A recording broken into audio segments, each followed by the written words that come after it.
They came without warning. A relentless wave of terror that shattered everything in its path.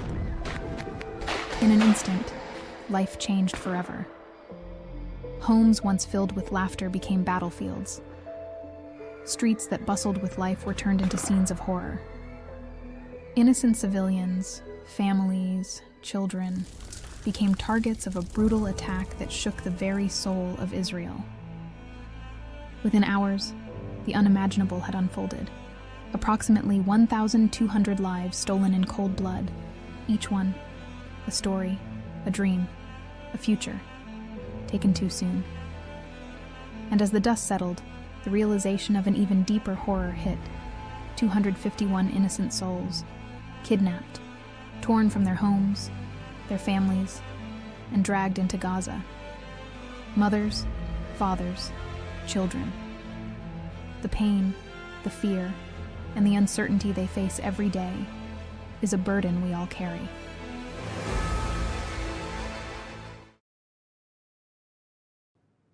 Speaking up for Israel and the Jewish people in our darkest hour, that's the burden that we all share.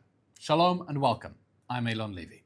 And I'm IDF Captain in Reserves Maya Bentwich. It's hard to believe that it has been a whole year since October 7th, and only 1 year since October 7th, when it feels like it has been a whole year of October 7th. But today marks 1 year since the October 7th massacre, an event that has changed Israel and Jews around the world forever. As we speak, the October 7th war continues on 7 fronts, 8, including attacks on Jews around the world. And there are still 101 hostages trapped in the terror dungeons of Gaza. Tonight, we welcome you to the Israeli Citizen Spokesperson's office in Tel Aviv for a special event to reflect on the past year and unite not just in grief, but in resilience and hope. Over the next hour together, you will hear stories from survivors of the October 7th massacres and the everyday heroes of this war. And we will show how Israel, our global Jewish family, and our allies worldwide continue to stand strong and look forward to building a future of hope together.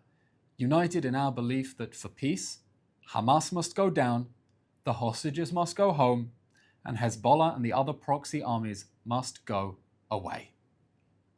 As we look back on this year, we remember the darkness that fell over Israel on October 7th.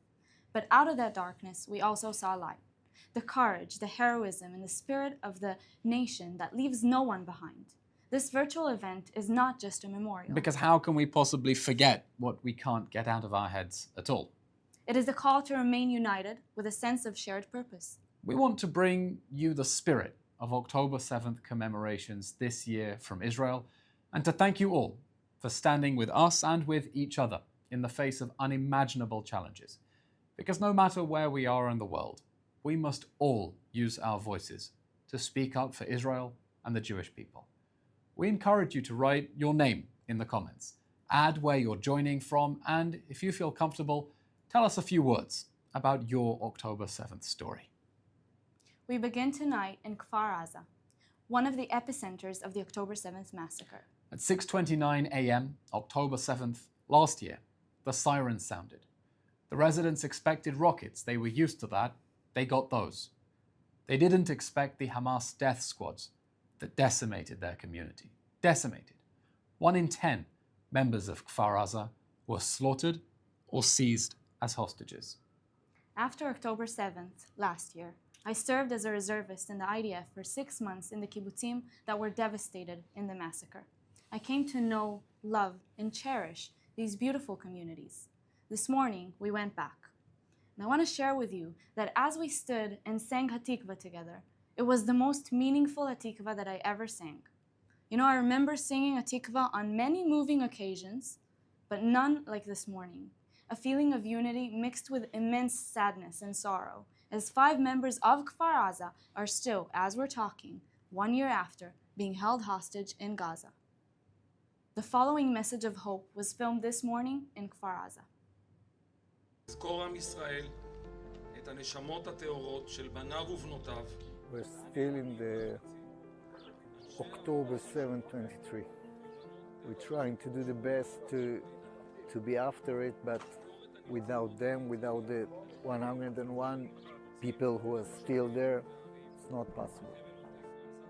I hope that next year I will tell you we are on in a good way. Everything that we are doing here, all the bombs that you are hearing now, it's our way to live now.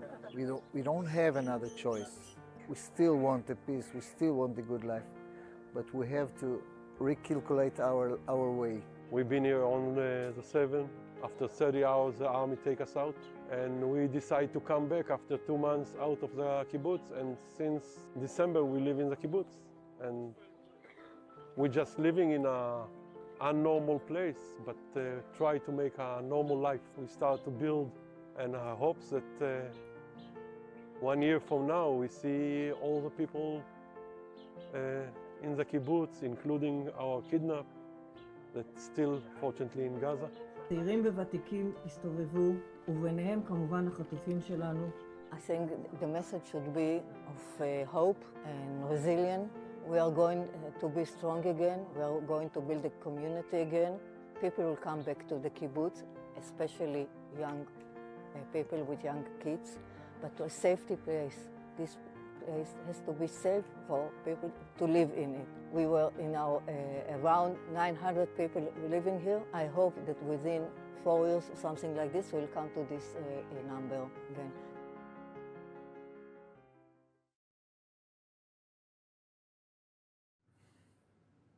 That was a ceremony at Kfar Aza this morning. Simply unreal, the reality that they have to return to and rebuild their homes and community.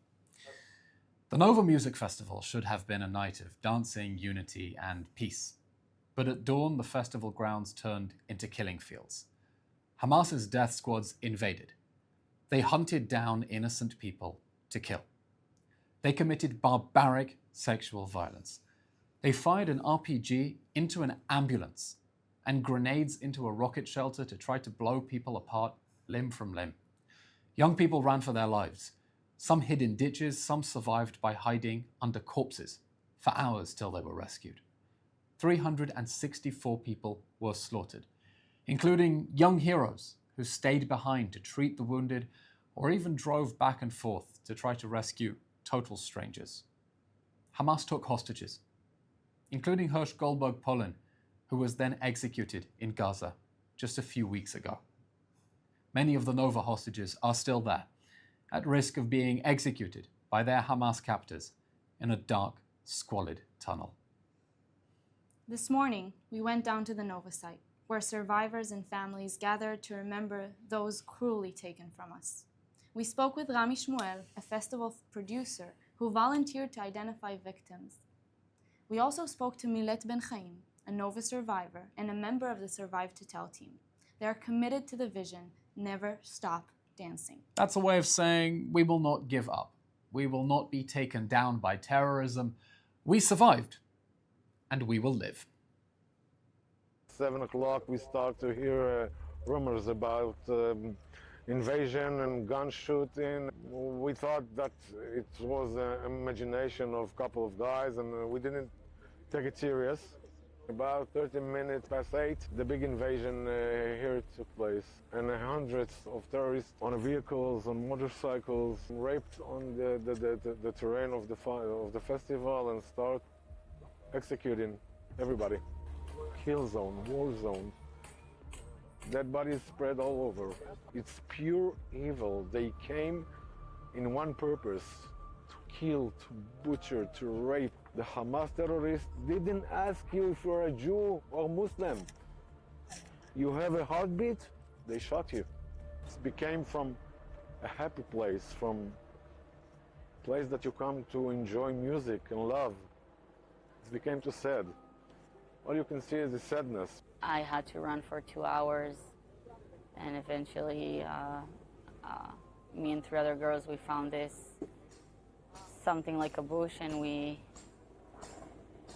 hid there for 6 hours. This ground and those trees are the witness of our last dance and of most brutal massacre. We lost here 410 10 beautiful angels.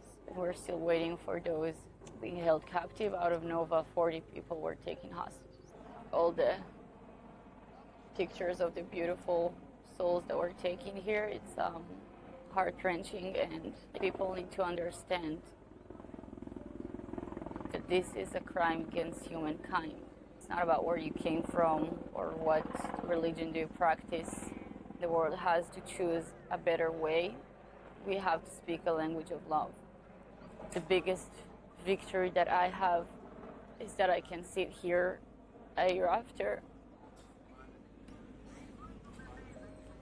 and I'm devastated and I'm not normal and I have PTSD,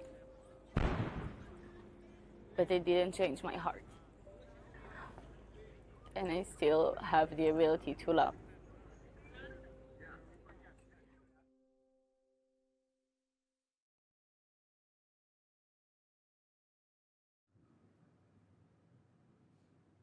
So much courage to talk about the problems they're going through and commit to power through and continue living and loving. And especially on this difficult day. Yeah. Israel did not start this war. It didn't expect this war, and it did not want this war. We still don't want this war. We're paying a terrible price for it. So many of our friends and family have been on the front lines in uniform as conscripts or reservists. Our allies want this war to go away. We need the threats to go away, and that's why Israel's soldiers know what they're fighting for, to bring safety and security to the people of Israel. They know we can't stop while there are hostages in Gaza and while displaced families can't go back to their homes. And they can't go home while the Hamas terror regime or the Hezbollah terror regime are their neighbors. One of those brave reservists is Maya's partner. Let's take a moment to hear from him and draw strength from the troops on the front lines, even a year into this war. On October 7th, we took a very big hit, but since then we've been here fighting it, almost a year into the war, riding inside Gaza, looking for our fellow Israelis, boys, girls, everybody that was kidnapped. Again, we will dance again, we will keep on fighting until the end. Not out of vengeance, but out of justice, and that's what we're here for. Thank you. Oh!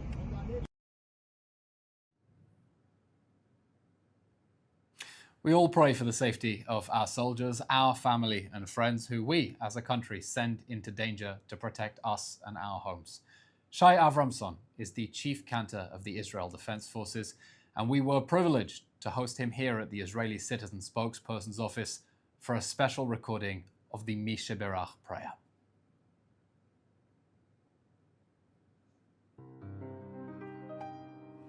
Mi Sheberach Avotenu Avraham Yitzchak V'Yaakov Hu yevarech et chayalei tzva hagana Yisrael Hu yevarech et chayalei tzva hagana Yisrael Hu yevarech et chayalei tzva hagana Yisrael העומדים על משמר ארצנו וערי אלוהינו מן הלבנון ועד מדבר מצרים ומן הים הגדול עד לבוא הערבה ביבשה באוויר ובים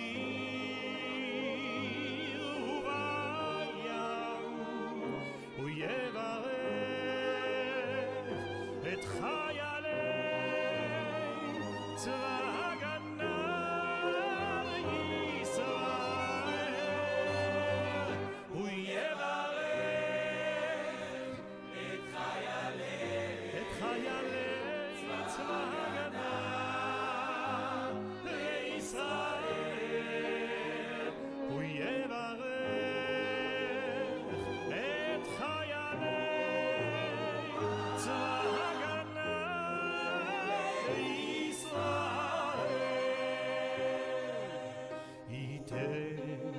אדוני את אויבינו הקמים עלינו ניגפים לפניהם. הקדוש ברוך הוא ישמור ויציל את חיילינו מכל צרה וצוקה ומכל נגע ומחלה, וישלח ברכה והצלחה בכל מעשה ידיהם, ידבר שונאינו תחתיהם ויעטרם בכתר ישועה ובעטרת ניצחון, ויקוים בהם הכתוב כי אדוני אלוהיכם ההולך עמכם להילחם לכם עם אויביכם להושיע אתכם ונאמר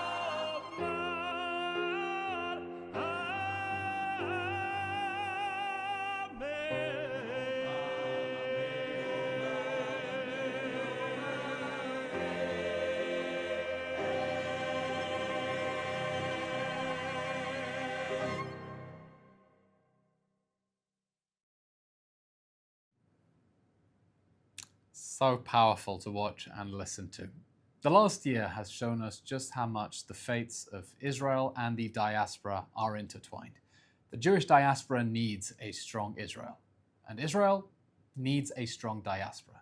There is no way that one sinks while the other swims. The diaspora has come under attack by Israel's enemies, and as the diaspora, it's also come out in force to defend their brothers and sisters here in Israel. In the past year, many Jews from around the world, from around the diaspora, have come to Israel on a one-way flight and made the Jewish state their permanent home.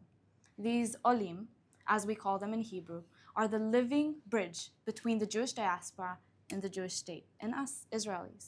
Let's hear from them. On October 7th, I was in Melbourne, Australia, so we were celebrating Simchat Torah, and obviously we heard that there was things going on in Israel, things that were beyond belief. October 7th, in the morning I was in my bed, and I got woke up by the sound of my mom crying. On October 7th, I was actually here in Israel. I remember sheltering, I remember coming back. This actually was worst case scenario. I just remember feeling the sense of urgency that I should be in Israel now, trying to help. It was after then that I really felt a stronger connection than I've ever felt before to want to be here in Israel. I thought that being in France and not in Israel was a mental prison. I knew really surely that once my marriage was approved, I wanted to come and I wanted to be here. And at the end of August, I decided that enough was enough. My heart is in Israel and I need to go there. And so I came here, and I'm on a Masa program now, hoping to make Aliyah soon. I always had a strong connection to this place. My dream was to live in Jerusalem. Here I'm happy, here I found a purpose. I'm here to give what I can. I'm also here to join the army, here to live. I want to serve, I want to give back, and I want to feel the culture. And the culture is that sticks together during this war and comes together and really protects its nation. I have met wonderful people. When I got to Israel, it was very refreshing. It's amazing to see how resilient the Jewish and Israeli people are, and I'm so glad to be a part of it. I want to be Israeli. I want my children to be Israeli. I'm proud of my Israeliness. This is actually a time that we need to make Aliyah. We need to be in Israel.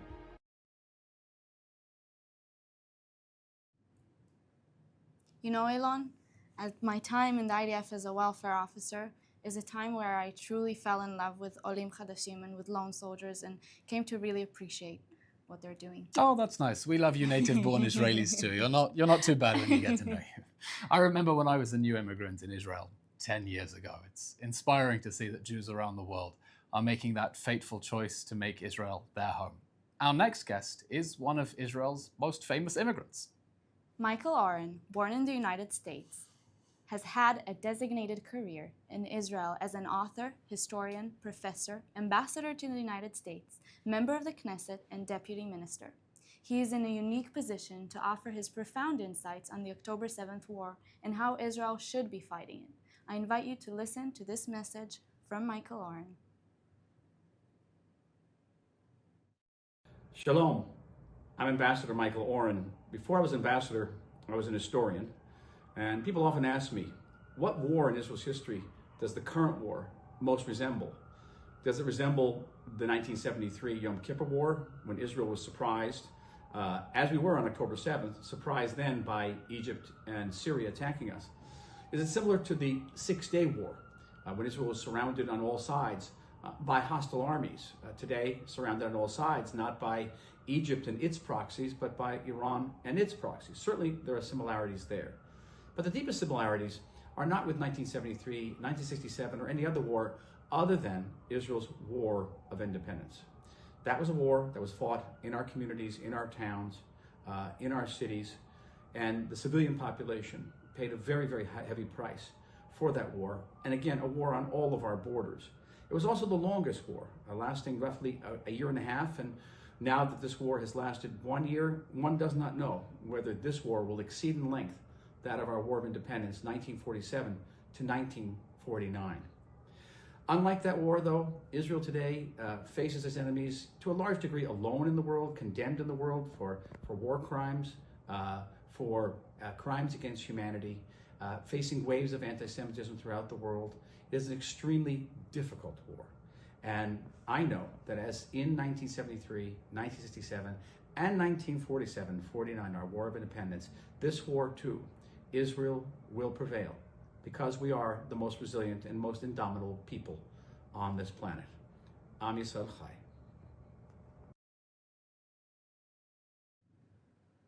An important historical perspective, and indomitable people always pick themselves up from the ashes and from disaster. Well, one day after the October 7th massacre, Hezbollah joined Hamas's war against Israel. Iran's proxy army in Lebanon opened a second front in the north.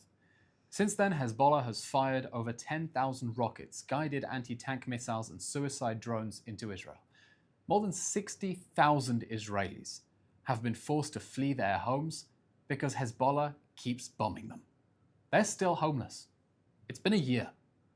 Israel is fighting Iran's Lebanese proxy army, Hezbollah, so that its people can go home safely. One of those people is Naama Weinberg. She grew up in Kiryat Shmona on the Lebanese border. Her husband was called up to the IDF as a reservist just recently. Their home was damaged by a Hezbollah rocket attack. She shared her thoughts with us about being a refugee in her own country. My name is Naama. I'm married to Kobi. We have 4 children between the ages of 9 and 2. I'm a special ed teacher, and Kobi is in reserve duty up north since Simchat Torah. October 7th in the morning, he was called, and he was there most of the year.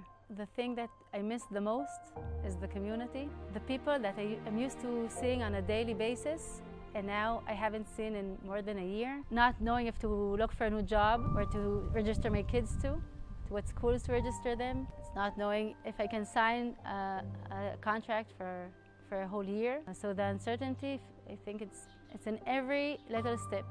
In order for us to go back, so first of all, we need to feel safe, and then we need to start rebuilding our life from the beginning. The schools need to be rebuilt, the stores, a lot of businesses were shut down.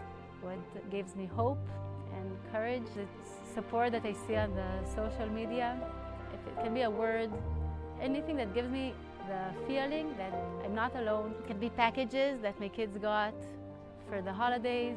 We always say that we need to be united, and that's the most important thing. But I feel that this year, that's what I really felt it more than ever. That our enemies sense when we have inner conflicts, and that's what weakens us, and that's when they attack. And since October 7th, at least I feel a huge hug from Am Yisrael. Whenever people ask me, I say, if there's anybody, just be sensitive to someone next to you. Even if, Baruch Hashem, they're fine and their family is healthy and everything looks okay, ask. Sometimes they're very worried and they're concerned, and just to be a good neighbor and to be a good friend, and that's what we need now.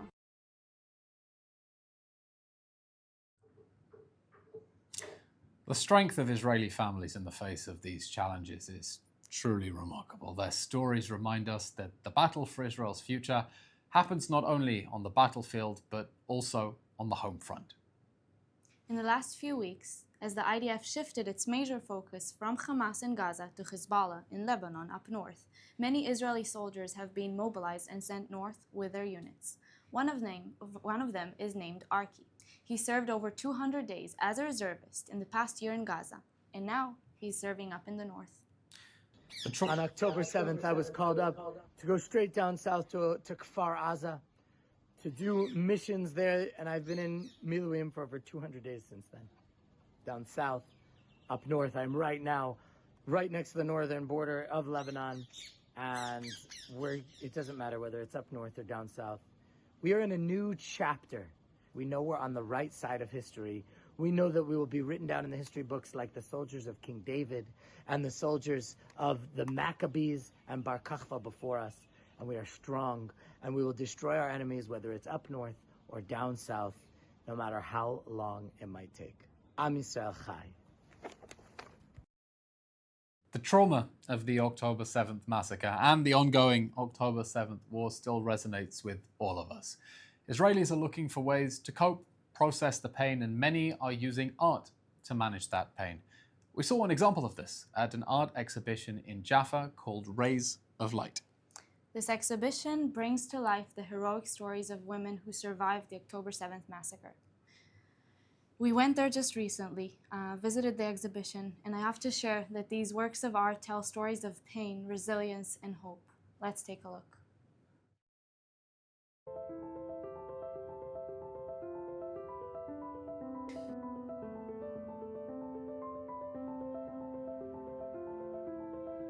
I work with art. This is my tool to tell story. And I chose here the sand art because the sand is the land that we are fighting on. The sand is immediately changing, like what's happened to us in the 7th of October. It was changed so fast. Everybody can find himself in that day that is all life ruined. In like a sand, it just changed.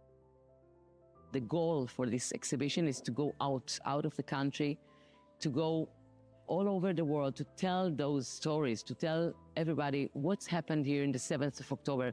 I think that through art, which is above politics, you can give people empathy to human stories, to just listen to those stories without all the graphic images that makes you feel like, oh, I don't want to see it. No, you can watch it because this art is beautiful and you can listen to this evil.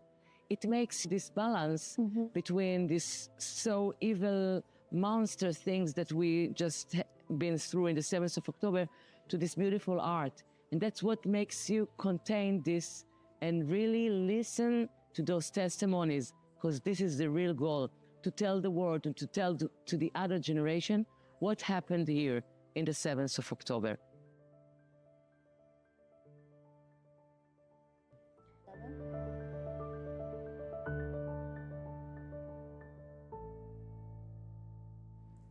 Since Hamas started the October 7th war, countless IDF soldiers have been wounded in battle.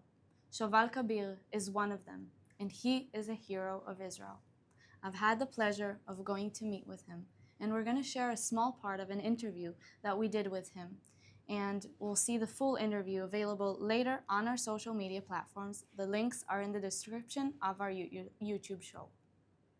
My name is Shoval Kabir. I'm 27 years old. I celebrate my last birthday in Tel HaShomer in the hospital. Before the war, I studied engineer. After the war, a lot changed. It's a little bit hard, but I don't want to give up. So in 7 October, I woke up in Sinai in Egypt. I was in vacation before the come back to study. Everything started in Israel, in the south. We saw all the videos like everyone saw. We arrived fast to the border, and we get a mission to arrive to Be'eri. And everyone know what happened in Be'eri. The smell, the things that you see in your eyes, the children, the blood, things that not go out from the head. Is him? Yes, it's Gabriel. He was my officer, and from the moment that I get a bullet to my body, he get 4, and fell close to me. And this was the last time I saw him. And I hope that Gabriel look at me from the sky and proud of me.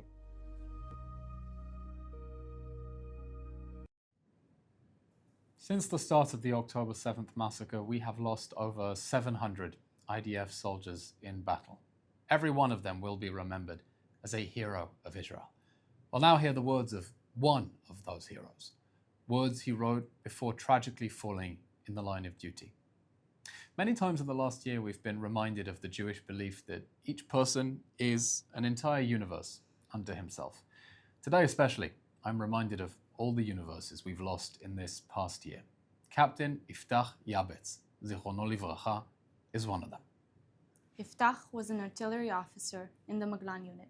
On the morning of October 7th, only 2 months before he was due to be released from the IDF, he woke up in his home in Ramat HaSharon. It was 6:36 a.m. and sirens were blaring all around. Iftach called his army friends to find out what was going on, but at that stage no one knew anything. Iftach didn't wait for orders. Instead, he and his friends, the late Major Chen Buchris, jumped into a car and head down south. On their way down south, Iftach wrote to his family, and that was the last time that he spoke to them. He had been with them in Tel Aviv just the night before, celebrating the birthday of his father. His father's birthday, was on October 7th, the day that he fell. On their way south, Iftach and Chen heard reports of the massacre in Nachal Oz, and they just decided to head to the kibbutz together with those other fighters they picked up along the way. They got there before anyone else, and there, at the entrance of the kibbutz, they battled against the terrorists with so much courage. Everything was very fast. Iftach's mother, Shira, remembers. She says, at 7 a.m., he left the house. At 12 p.m., he was killed. That's really the story of so many Israelis on October 7th. They didn't wait for instructions. They didn't wait for orders. They realized their neighbors were under attack. They grabbed their weapons and they ran straight into the line of fire. And some of them not necessarily soldiers or police officers. Some Nope, are just civilians. Just civilians. Major Chen Buchris and Sergeant Apik Rosenthal were also killed fighting alongside Iftach. Their efforts that day delayed the terrorists long enough for backup to arrive, saving the lives of untold numbers of kibbutz members. Iftach was a close friend of mine. After he was killed, his friends shared the message he had written to his family before going into another battle a few months earlier. The following is a small snippet from that letter meant to be given to his family in the event that he fell in battle, which unfortunately happened. And it reads as follows. Endless thoughts run through my mind about why us, why now, and why specifically there. Suspense and tension are in the air.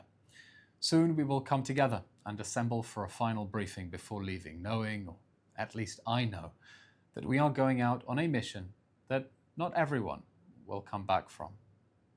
I'm trying to imagine the next few hours, to lead this thing, to be the first one in, the most challenging moments. That's exactly what you taught me to do. And as those thoughts begin to slip away, why us, why now, all of a sudden the answer becomes very clear to me. To fight for this country, to lead this squad, it's not heroism, it's the standard. And if I were to live my life over again, I wouldn't change a thing. I love you. Powerful words. It is. It's now our great honor to share a special message from a great source of spiritual wisdom and comfort, British Chief Rabbi Sir Ephraim Mervis. On Shmini Atzeret, the 7th of October last year, in shuls throughout Israel, congregations declared, Chazak, Chazak, Venit Chazek. We have been strong, we are strong, and we will be strong in the future together. And when we reflect over this past year, isn't that exactly what has happened? Medinat Yisrael has been strong. Our people in Israel have been strong. And Jews right around the world have been strong. During the 5 visits that I've paid to Israel since the 7th of October, I have wanted to come in order to give chizuk, reassurance, strength, But I've always emerged myself being reassured and strengthened, as one says. Banu lechazek yatzanu mechuzakim. It's the people of Israel who are giving the whole Jewish world so much encouragement right now. Resilience, their selflessness, the heroism of so many, their kindness, their altruism. But now we're moving into the next year. And for me, one of the saddest thoughts that I have is, who would have imagined a year ago that right now there would still be hostages being kept? Who would have imagined that the war would still be raging on? But it is. And so v'nit chazek, we need to be strong together, and we will be. Taf Shin Pei, which is our new year, stands for Tehei Shana Pidyon Hashvuyim. May this be the year, and may it happen early in the year, that our hostages will come home safely. May this be a year through which the seeds for future peace and security in Medinat Yisrael will be sown. May this be a year full of sweetness, full of good health, prosperity, and most importantly of all, peace for all of Am Yisrael. Amen. We are so privileged to have had that special recording from the Chief Rabbi of the UK, Sir Ephraim Mervis. In the heart of Tel Aviv is a place now known only as Hostage Square. I don't know what its official name is. No one knows anymore. That's what it's called, Hostage Square. It's hard to believe that we have such a landmark in our city, but that is our reality. Hostage Square is a plaza in front of the Tel Aviv Museum of Art. After October 7th, it was converted to an outdoor exhibition about the hostages who remain trapped in the Hamas terror dungeons. Thousands of people pass through the square daily in order to show their support for the families of the hostages in Hamas captivity. We will now bring you a sense of what was happening at the Hostage Square today, on the 7th of October, as well as some testimonies.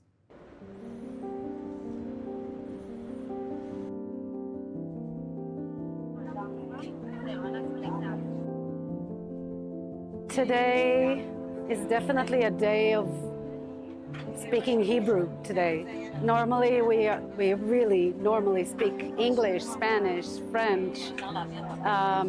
Today is a Hebrew day. It means that a lot of Israelis here. Been here since December, almost every day.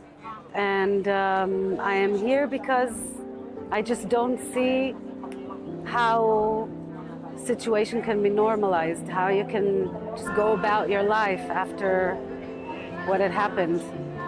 And from October 8th, I found myself with evacuees, and now here. And stand with us, stand tall, speak out.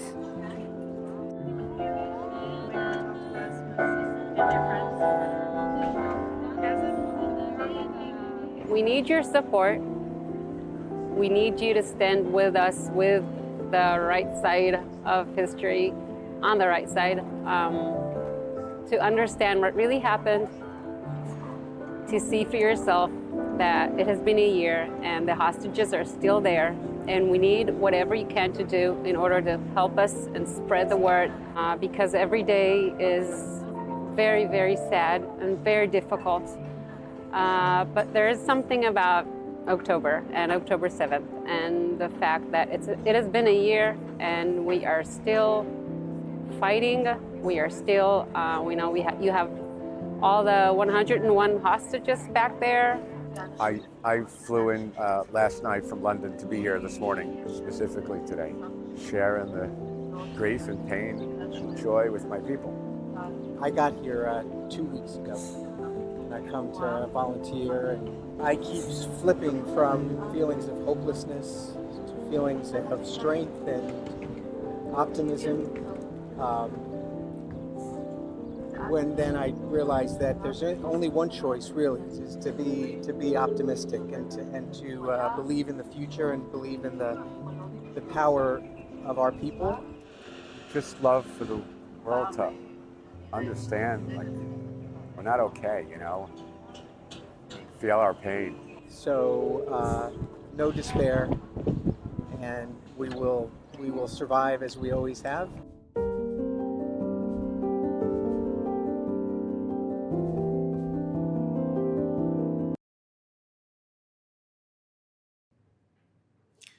Maya, you just told me the gentleman in the yellow shirt flew into Israel especially to be here with the people of Israel on October 7th. I know it's difficult to get into Israel. There are so few flights, but anecdotally, I've heard of people who say, yes, you have rockets from 4 or 5 different directions every day, but there is nowhere I would rather be than with my people, embracing them on this horrible day. And by the way, he also said, I feel safer here in Israel than I do back home in the States. Which is crazy. Which is crazy.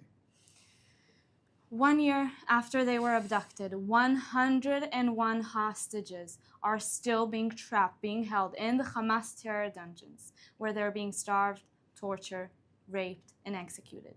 Just today, we received the terrible news that hostage Idan Shtivi, 28 years old, abducted from the Nova Festival, where we were at today, when he tried to help total strangers, was murdered, and Hamas is holding on to his body. 101 hostages. 2 of the hostages are twins, Gali and Ziv Berman. They were abducted from Kfar Aza, from the youth village, right on the boundary of the community. They were abducted when they ran to comfort a neighbor, Emily Damari. She's also still a hostage.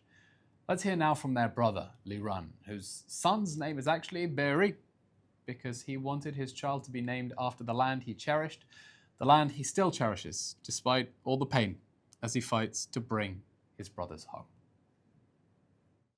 My name is Liran Berman. I'm the eldest brother out of 4. Gali and Ziv, my twin little brothers, are 27 now. They were 26 when they were kidnapped on October 7th. We have no information about my brothers for a year now. The last information was in November when the released hostages saw them. They saw them separately, but alive. But since November, the 54th day, more than 300 days, we have no new information about them. We wanted peace with our neighbors, but it backfired on us.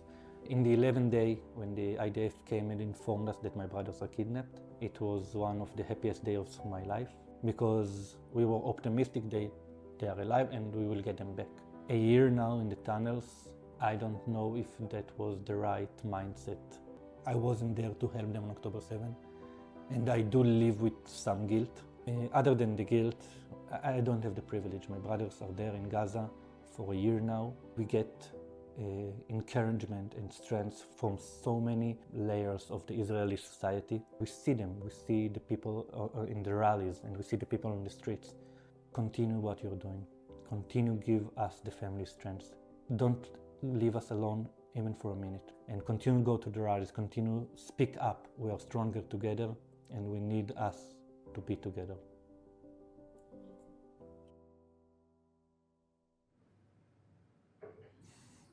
It's just unthinkable what the hostages are going through, what their families are going through, and it gives them so much strength to know that people around the diaspora are fighting for their families' freedom. You know, we saw just now 2 strong young men. I'm reminded of what Yasmin Magal said here, cousin of Omer Nutra, who is still a hostage in Gaza. She was here on State of a Nation podcast, and she said, you know, the men were strong when they were taken in there a year ago. They are now extremely vulnerable and weak. There is no one there to protect them. They are at the mercy of their Hamas captors, and at least people fighting around the world for the hostages' freedom gives their families the strength to endure this horrible nightmare. All day, Israel's head of state, President Isaac Herzog, has been visiting the sites of the massacre. He spent all day in the south, starting at 6:29 a.m. at Nova, and then continuing to several kibbutzim and military posts devastated in the October 7th massacre. We're honored to share President Herzog's special message to Jewish communities around the world. Dear sisters and brothers from all around the world, shalom to all of you from the President's residence in Jerusalem.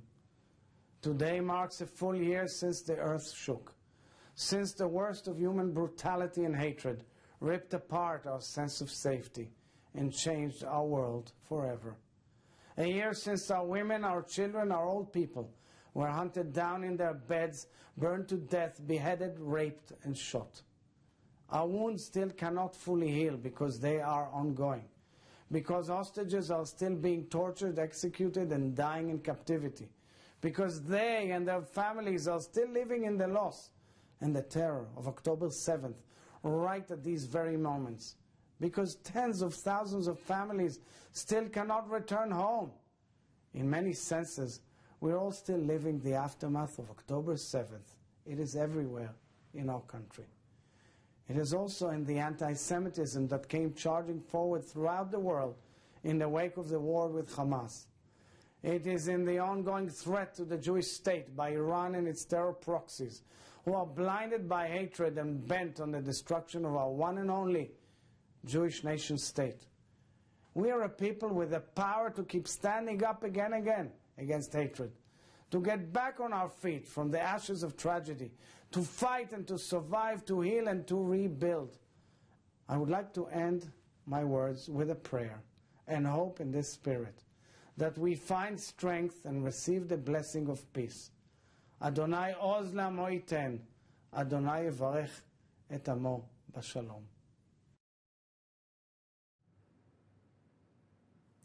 Thank you, President Herzog. Israel's national anthem is called Hatikva, the Hope. Hatikva is a song of hope. Hatikva will be sung tonight by the young couple Yoni and Nina Tokaya. The duo are better known as Yonina. Yoni and Nina usually perform together, but Yoni was recently called up to reserve duty once again.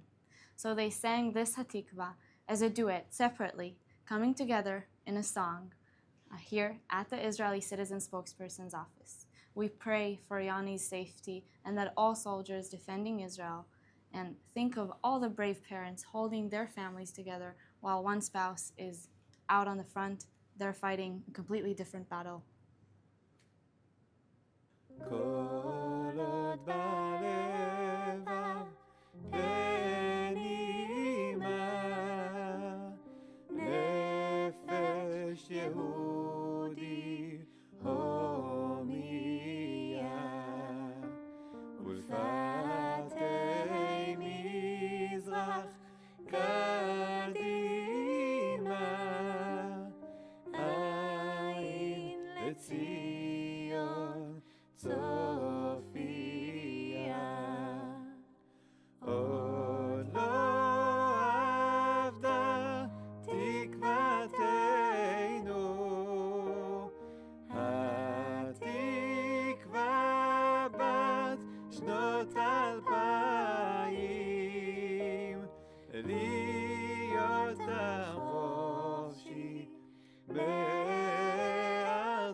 And that was so powerful. Hatikva is the hope, and what more powerful hope can there be than for a husband and wife separated by war to finally come together in song, at least through the magic of editing, in hope that they will embrace each other again. Maya, you said how moving it was to sing Hatikva in Kfar Aza this morning, to be a free people in our land, such resonance a year after the residents there were slaughtered.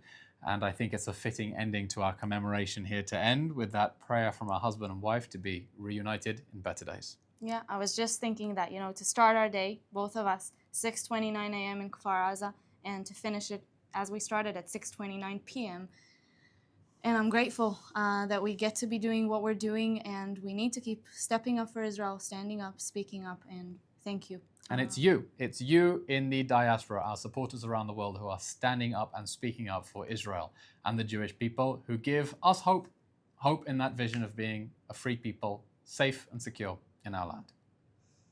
So thank you so much for joining us tonight. We hope you found this commemoration inspiring, memorable, and a source of hope for the future. It is our duty to step up, stand up, speak up. Thank you for your continued support. We truly do feel it, and we appreciate it from the bottom of our hearts. Our commemoration event ends here, but the October 7th war continues. There is still so much work to be done. Right now, 101 Israeli hostages remain in the Hamas terror dungeons in Gaza. Right now, Israeli soldiers are fighting on the front lines in order to keep us safe. Right now, anti-Semitism is surging around the world. We will not stop speaking out on behalf of Israel and the Jewish people. We will never stop fighting for what is right. All of us and all of you around the world have an important and critical role to play at this historic moment. Be sure to follow the Israeli Citizen Spokesperson's Office on all social media platforms: Instagram, Twitter, YouTube, TikTok, all of them. With your help, we will amplify our important messages and make our voices heard against the hate and the lies. Thank you again for joining us from all around the world. Thank you for making us feel like we are one big family. Thank you for everything that you are doing, wherever you live, for Israel and the Jewish people in our darkest hour. Thank you for giving us hope. Be safe.